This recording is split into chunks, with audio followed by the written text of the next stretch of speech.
بسم اللہ الرحمن الرحیم۔ السلام علیکم پیارے بچوں، آؤ کچھ نیا سیکھیں۔ آج ہم سوچیں گے کہ اگر ہم اپنی پسندیدہ شخصیت سے ملتے ہیں تو ان سے ہم کیا سوال پوچھیں گے۔ ہمارے رہنما اللہ تعالیٰ نے ہم ہی لوگوں میں سے ہر دور میں عظیم لوگوں کو پیدا فرمایا ہے۔ یہ رہتی دنیا تک یاد رکھے جائیں گے۔ ہم ان لوگوں سے بہت کچھ سیکھتے ہیں اور اس پر عمل کرنے کی کوشش کرتے ہیں۔ آئیے دیکھتے ہیں کہ ہم ان لوگوں سے اگر ملتے تو ان سے کیا سوال پوچھ سکتے تھے۔ فرض کریں اگر قائد اعظم سے آپ کی ملاقات ہو تو آپ ان سے کون سے سوال پوچھیں گے؟ جی ہاں، قائد اعظم سے میں پوچھوں گی کہ اگر آپ اب ہوتے تو اس دور میں کیا کرتے؟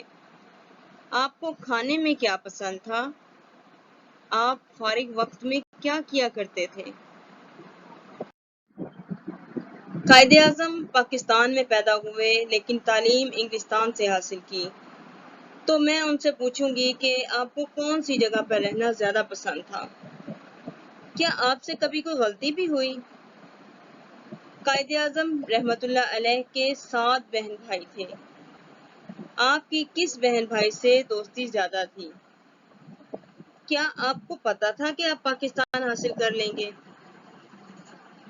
ان تمام سوالات کو کتاب صفحہ نمبر 58 پر تحریر کریں۔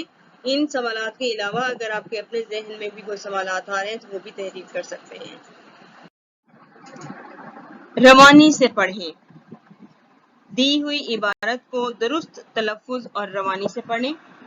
ہندوستان پر انگریزوں کی حکومت تھی۔ مسلمان چاہتے تھے کہ ان کا وطن الگ ہو جہاں سب آزادی سے زندگی گزار سکیں۔ قائد اعظم محمد علی جناح رحمت اللہ علیہ کی رہنمائی میں پاکستان کے لیے جدوجہد شروع ہو گئی، جس کے نتیجے میں 14 اگست 1947 کو ہمارا الگ ملک پاکستان بن گیا۔